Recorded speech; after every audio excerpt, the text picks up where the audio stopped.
po yung Hello ma'am, I'm Franklin Parno and we are here to discuss about fire protection. and arson investigation.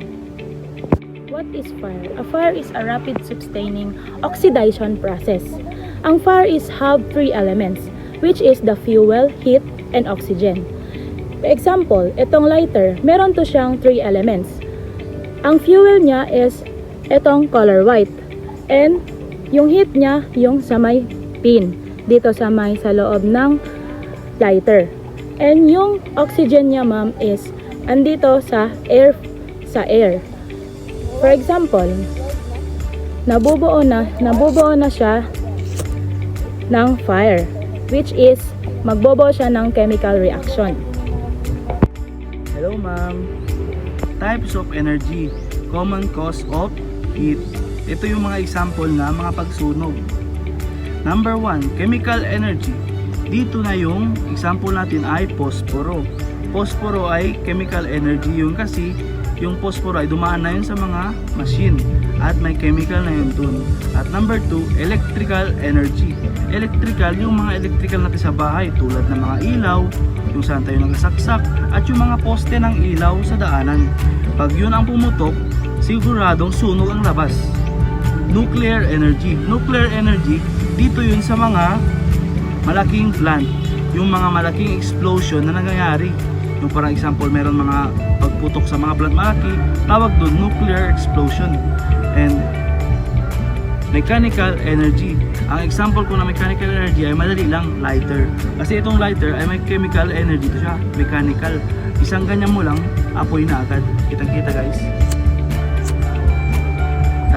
Stages of fire. Ignition.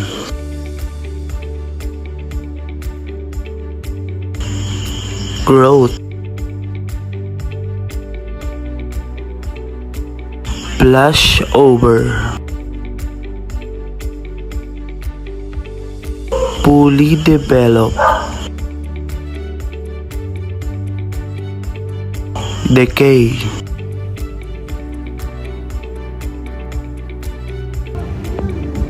What is classification of fire? A. Natural fire. A natural fire is natural crisis incident and hindi malaman ng tao. An example of natural fire is earthquake, typhoons. B. Accidental fire. The accidental fire, ma'am, is example niya is yung magsindi ka ng candle sa bahay nyo. Hindi mo alam yung candles na yun is nag-cause na pala ng fire. And example din, another example is magto-throw ka ng mga smokes and cigarette mo sa mga gilid-gilid, magko-cause din yun siya ng fire. If hinayaan mo lang na nakabukas yung itatapon mo lang na nakabukas ang apoy ng smoke. And intentional fire. Ito ma'am dito sa intentional fire is intention mo na talaga sunugin. And nagiging arson na siya. Arson na talaga siya na intention mo na sunugin. For example, intention mo sunugin ang bahay. Yun na po ang tinatawag na intentional fire. And undetermined fire. Ang example ng undetermined fire, ma'am, is hindi natin mahanap kung ano ang cause ng sunog. Kung saan nanggaling ang sunog and saan ito nag-start ang sunog. Types of fire. Meron tayong 5 types of fire. Ang isang types of fire doon ay Class A fire. Dito na under yung mga ordinary solid fire. For example, mga paper, carton, and mga other solid materials. At itong paper ay itry ko itong sunugin if susunog mo talaga sa lighter.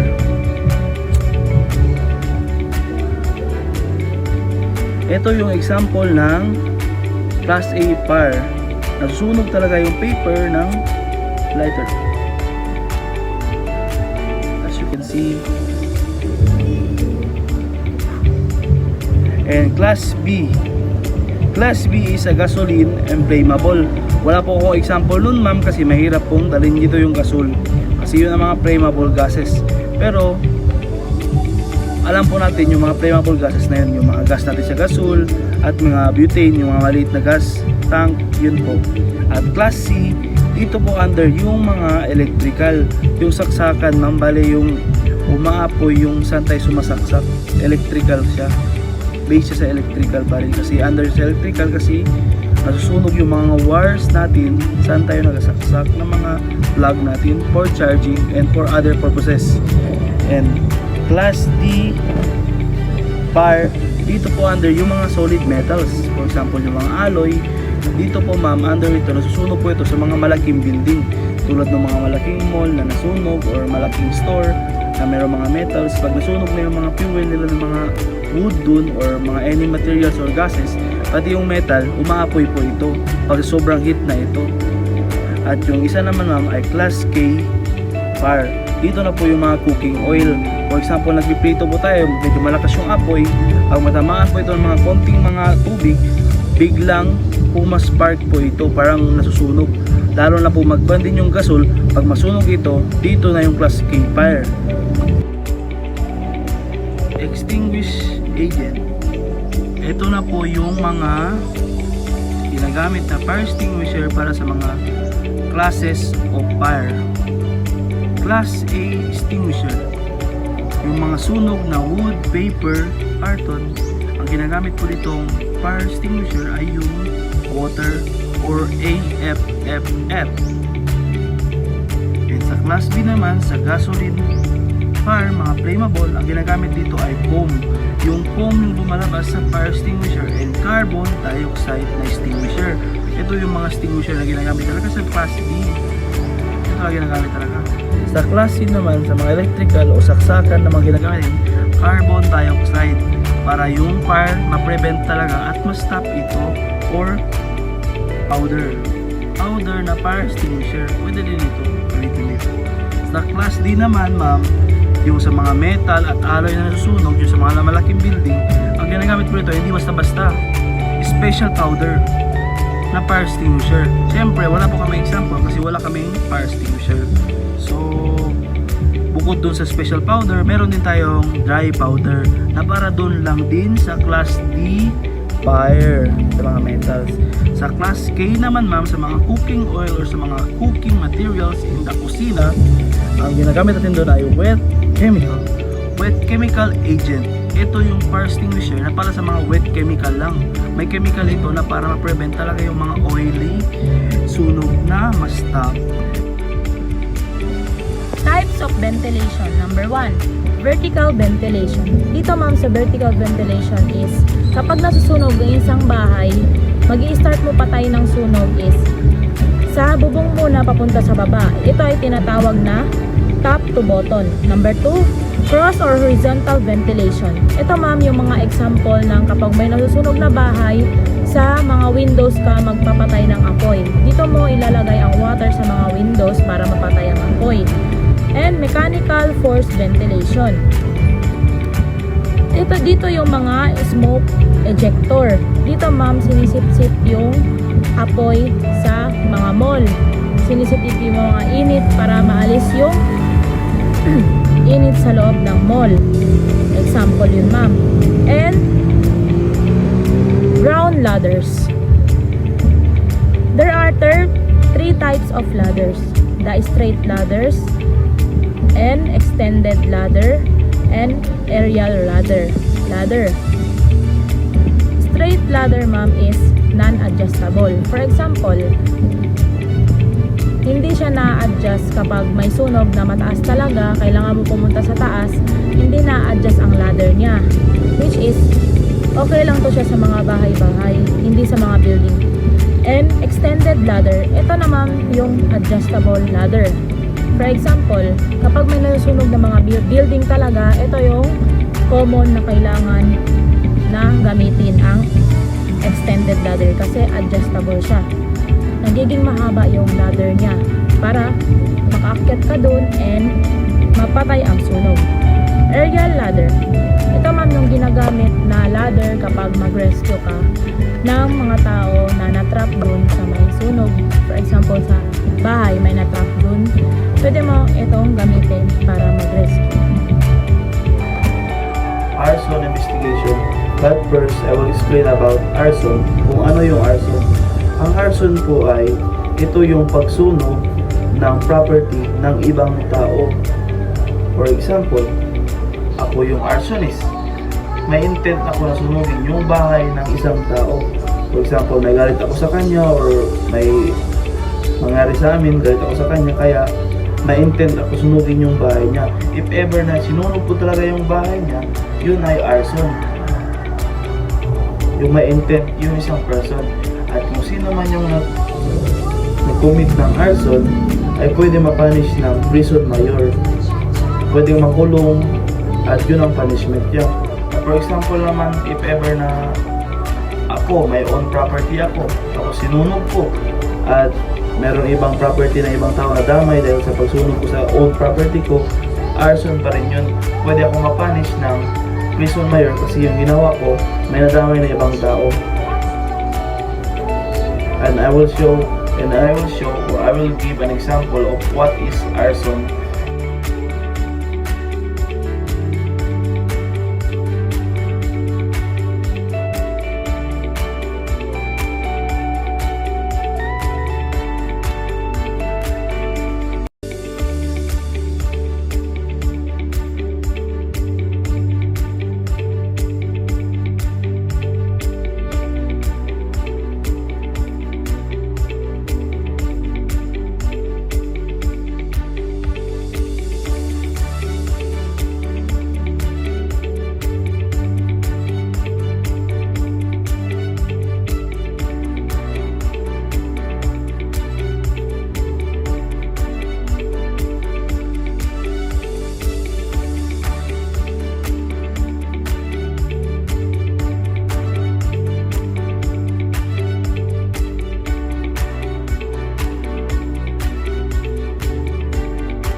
Fire investigation. Dito sa fire investigation, dito na yung determine kung ano talaga ang cause ng fire, kung bakit nasunog, at dito na yung ginagamit ng mga special technique to find the evidence and other etc. that is needed. So let's go to the elements of arson. Actual burning took place. So dito na yung actual na siya, actual na sunog yung property ng isang tao. Actual burning is done with malicious intent. So dito na ngayong arson guys, if mayroong isang bagay na nasunog, natatawag itong arson pag meron itong intent at meron tayong suspect or person kung ba't niya isunog yung isang property ng ibang tao. And the actual burning is done by person legally and criminal liability. So dito na yung guys, yung may person talaga behind kung ba't nasunog yung isang property ng isang tao. So makikita natin guys pag masabi natin arson if merong intent. So dito guys, ito na yung element. So element of fire as applied to investigation. So dito na yung fuel. Yung mga example guys ng arson, yung mga gamit na fuel ay combustion solid materials, flammable liquid and gas or mga gasoline. Ito na nga dito guys sa fuel, ito na yung mga example na pwede gamitin para mag-start ng fire sa property ng ibang tao. So magamit din gas tulad kanina, yung nakita nyo sa example sa video, ginamit namin doon ay gasoline. So oxygen, so normal naman yung guys, kahit saan tayo magpunta may oxygen talaga kasi dito sa earth natin is more on oxygen and we are happy that we have oxygen. And heat, source of ignition. So anong cause kung ba't nangyari yung ignition, ba't nag-start yung sunog? So mga common cause nito is socket, candles, and matches. Is yung socket guys, yung sa mga electrical natin, yung mga saksakan. At yun ang example natin sa isang example sa heat, kung ba't nag-ignite yung isang building. Or candles, maybe yung taong may gustong magsunog ng isang bagay ay ginamit niya yung candle as tinaputan niya ng gas tapos tinapon niya yung candle ba or ganun. Hindi natin masabi kasi hindi po tayo yung arsonist. Or an example is matches. Pwede din yung matches kasi if ever na yung sa likod lang yung tao, if example na property ako tapos may hinted sa akin yung tao, lagyan niya lang yung gas na likod ng bahay ko at saka isindi niya lang ng mga posporo, matches or lighter. If ever na masunog yung bahay ko na wala, mag-start talaga yung sunog kasi ginamit niya yung mga matches. So that is all. Searching the fire. A. Purpose of search: to locate, identify, record, and collect, preserve evidence. So dito guys, kung sabihin natin locate, hahanapin natin yung mga possible evidence at cause kung ba't nag-start yung apoy. Identify, dito na yung guys, i-identify natin kung ano yung ginamit na fuel or ang heat para mag-start yung apoy sa isang property ng tao. And record, i-record din lahat kung ano ang ating malalaman. Collect and preserve evidence, dito na yung guys, hanapin natin yung mga possible evidence tapos i-collect natin at atin i-preserve para rin matest at mahanap natin yung arsonist ay yung nag-start ng apoy. To determine the cause. So dito nga guys ay i-determine natin kung ano ang cause, kung ano ang ginamit nilang fuel at ano yung ginamit nilang heat para mag-start yung arson o pag-apoy ng property or building. To provide evidence. To provide evidence dito guys ay kaya nga din hanapin yung evidence para meron tayong mabigay sa korte or kahit saan man if ever na in case of intention firing. So if in case na intentional talaga, so dapat may makita tayong evidence para magamit natin para sa kanya. Searching the fire. B. Step of searching. So dito naman guys ay yung step ng searching. Conduct outside survey. So mag-conduct tayo ng outside survey. Tingnan natin yung mga lugar if ever na ikot-ikot natin yung isang building, maybe baka makita tayo doon mga evidence or something. Conduct internal survey. So dito na yung guys is internal survey, sa loob tayo. So magtingin tayo doon, i-check natin yung mga lugar or meron pang di nasunog at mga possible evidence at hanapin natin. Locate the point of origin. So hanapin natin guys kung saan nag-start yung fire or origin. Kaya nga din locate kasi tayo ay mga BFP na nag-locate. Search evidence at the points of origin. So dito na guys yung hanapin natin yung evidence. Yung mga nag-search ganito ay yung mga BFP. Sila yung mga nag-handle sa mga ganitong bagay, yung isang involved na mga sunog at mga malaking building na nasunog, sila na yung mga nag-handle. So Fire Arson Investigation Team, BFP, Operational Procedures Manual. Number 1, Team Leader. Ang team leader guys, siya po yung overall control sa fire scene. For example, meron nangyaring sunog, hindi pwede magawa na mga sketch or photography if hindi alam ng team leader. Dapat po lahat anong gawin nila, dapat po nagpapaalam muna sila sa team leader. Kasi ang team leader yung nagaplano at siya yung naghahawak sa overall na fire scene. Number 2, lead fire arson investigation. So ito, with the team leader regarding, itong si lead fire arson investigator, ang investigator po ay pwede po yung team leader na siya yan na yung investigator or merong ibang investigator. Kumbaga, kung meron po ibang investigator, dapat bago po siya mag-investigate, dapat alam po ng team leader, dapat magtulungan po sila bago nila ma-explain, magpasok sa mga crime scene kasi yung team leader, siya yung naghahawak sa overall crime fire scene. And number 3, si fire scene photographer. Ang fire scene photographer naman guys, siya yung taga-take ng pictures about sa fire scene. For example, ang arson, siya yung nag-take ng general view, side view, at saka yung mga evidence, kailangan niya i-picture lahat. Overall, i-picture niya po kasi yun ang trabaho niya bilang photographer. At saka yung isa, fire scene sketcher, siya naman po yung taga-draw ng mga fire scene. Kasi hindi lang siya nag-draw kasi nalalagay niya din yung mga measure ng lugar, measure ng sunog, at mga other evidence. Kailangan niya i-drawing at i-measure lahat ng pwedeng i-measure at i-draw niya lahat ng andun sa scene. At yung next is si number 5, evidence recovery personnel and custodian. So si custodian naman, siya yung tagahanap ng possible evidence.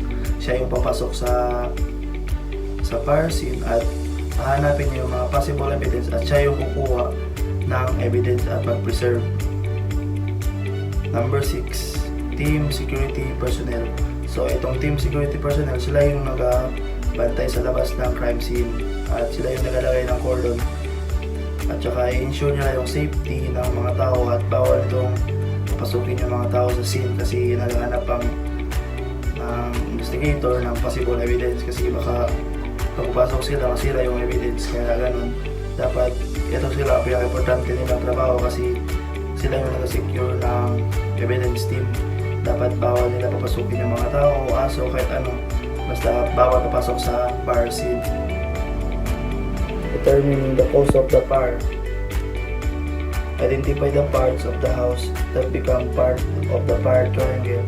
So dito guys is we need to identify the house kung saan ditong banda yung nag-met sa fire triangle, yung chemical reaction kung saan nagsimula yung sunog. So kailangan natin i-identify dito kung saan banda sa bahay kasi for example sa bahay madami pong saan pwede mag-start yung apoy.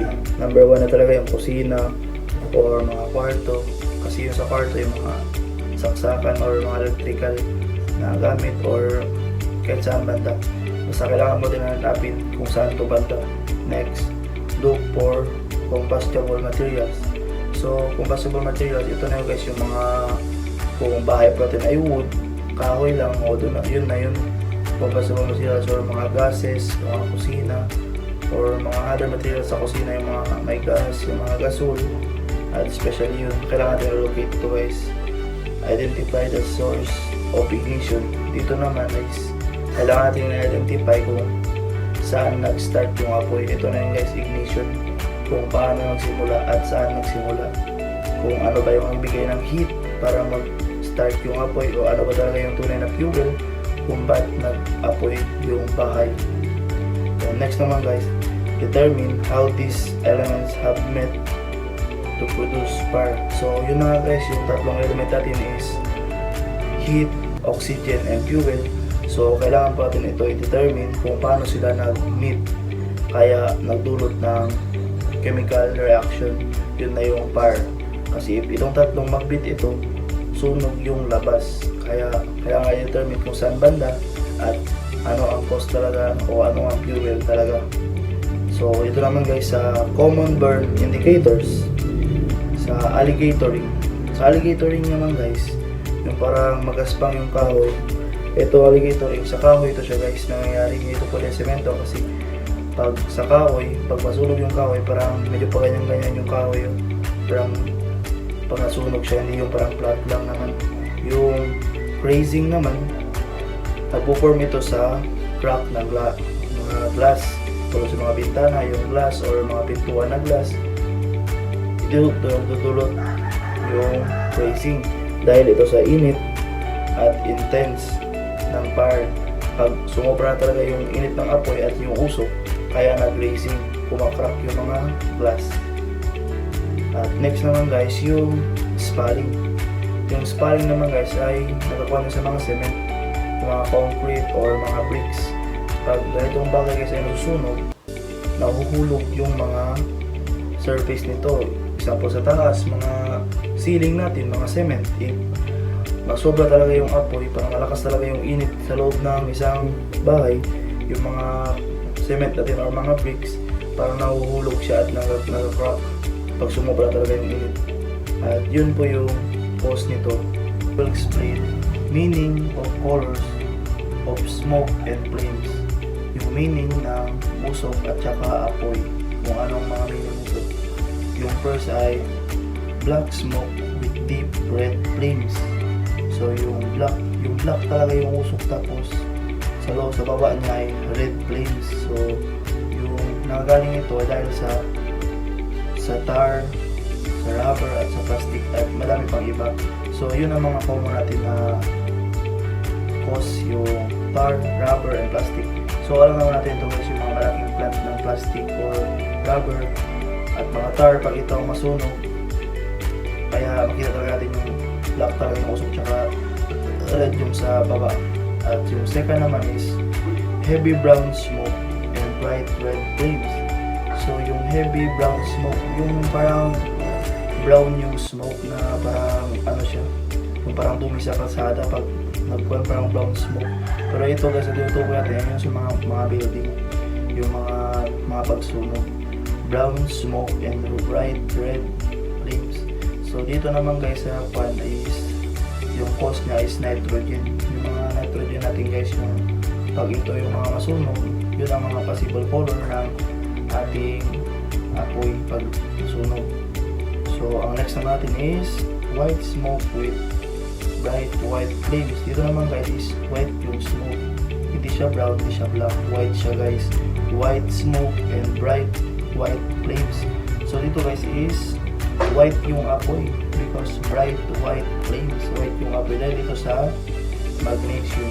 Pag yung magnesium nasunog, yun mo yung labas niya is white smoke and bright white magnesium. Magnesium ang layla nito.